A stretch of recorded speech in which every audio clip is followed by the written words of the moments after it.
السلام علیکم ورحمۃ اللہ۔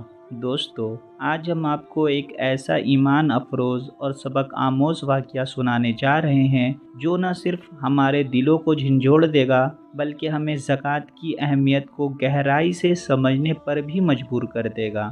ہم میں سے اکثر لوگ یہ سوچتے ہیں کہ اگر ہمیں زیادہ دولت مل جائے گی تو ہم اللہ کی راہ میں دل کھول کر خرچ کریں گے، لیکن حقیقت یہ ہے کہ مال کا بڑھنا ہمیشہ خیر کا سبب نہیں بنتا، بلکہ بعض اوقات یہی دولت ہمارے لیے آزمائش بن جاتی ہے۔ کیا کبھی آپ نے سوچا کہ اگر آپ کے پاس بے شمار دولت آ جائے گی تو کیا آپ واقعی اللہ کے راستے میں خرچ کریں گے؟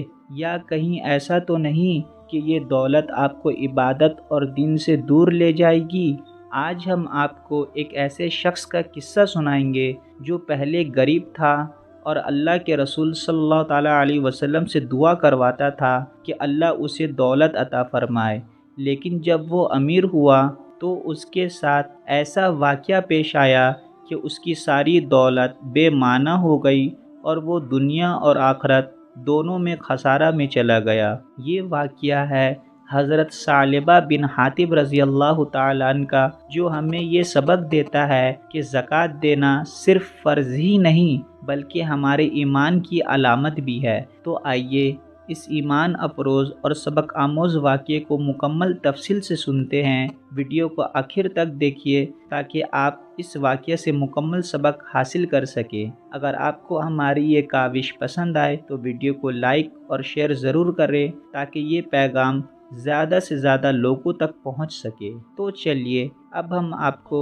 حضرت ثعلبہ رضی اللہ تعالیٰ عنہ کے ایمان اور آزمائش کی اس کہانی کی طرف لے چلتے ہیں۔ حضرت ثعلبہ رضی اللہ تعالیٰ عنہ ایک غریب صحابی تھے، مگر وہ ہمیشہ اللہ کے رسول صلی اللہ تعالیٰ علیہ وسلم سے دعا کرواتے تھے کہ اللہ انہیں مال و دولت عطا فرمائے۔ ایک دن انہوں نے نبی کریم صلی اللہ تعالیٰ علیہ وسلم سے عرض کیا، یا رسول اللہ، اللہ سے دعا کریں کہ مجھے مالدار بنا دے، میں خوب صدقہ کروں گا اور اللہ کی راہ میں خرچ کروں گا۔ تو رسول اللہ صلی اللہ تعالیٰ علیہ وسلم نے ابتدا میں انہیں نصیحت کی کہ اے ثعلبہ، تھوڑا مال جس کا شکر ادا کیا جائے وہ زیادہ مال سے بہتر ہے جس کا بوجھ نہ اٹھایا جا سکے۔ مگر حضرت ثعلبہ رضی اللہ تعالیٰ عنہ کی درخواست پر نبی کریم صلی اللہ تعالیٰ علیہ وسلم نے ان کے لیے دعا فرما دی۔ اللہ تبارک و تعالیٰ نے ان پر ایسا کرم فرمایا کہ ان کے پاس بے شمار بکریاں، اونٹ اور مال و دولت جمع ہو گیا۔ وہ اتنے مصروف ہو گئے کہ پہلے 5 وقتہ نمازوں سے غیر حاضر رہنے لگے، پھر جمعہ کی نماز بھی چھوڑ دی اور رفتہ رفتہ مسجد آنا ہی بند کر دیا۔ جب زکوٰۃ کا حکم نازل ہوا اور رسول اللہ صلی اللہ تعالیٰ علیہ وسلم نے زکوٰۃ وصول کرنے والے یعنی عاملین کو بھیجا تاکہ وہ مسلمانوں سے زکوٰۃ وصول کرے، تو حضرت ثعلبہ پر جب زکوٰۃ فرض ہوئی تو انہوں نے یہ کہہ کر انکار کر دیا کہ یہ تو جزیہ کی طرح لگتا ہے، میں اپنا مال کسی کو کیوں دوں؟ عاملین زکوٰۃ نے واپس آ کر نبی کریم صلی اللہ تعالیٰ علیہ وسلم کو یہ اطلاع دی، جس پر آپ صلی اللہ تعالیٰ علیہ وسلم نے 3 مرتبہ افسوس کے ساتھ فرمایا، ہلاک ہو ثعلبہ کے لیے۔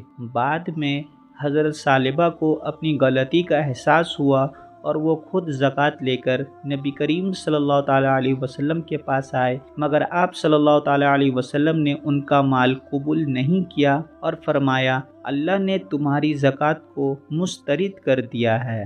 بعد میں حضرت ابو بکر اور حضرت عمر رضی اللہ تعالیٰ عنہما کے دور میں بھی انہوں نے زکوٰۃ دینے کی کوشش کی، مگر کسی نے قبول نہ کی اور آخرکار وہ اسی حالت میں دنیا سے رخصت ہو گئے۔ یہ واقعہ ہمیں سکھاتا ہے کہ دولت ملنے کے بعد انسان کے امتحان کا آغاز ہو جاتا ہے۔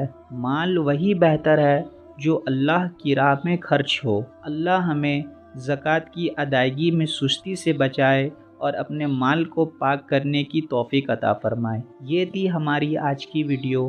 اگر آپ کو ہماری یہ ویڈیو پسند آئے تو چینل کو ضرور سبسکرائب کریں۔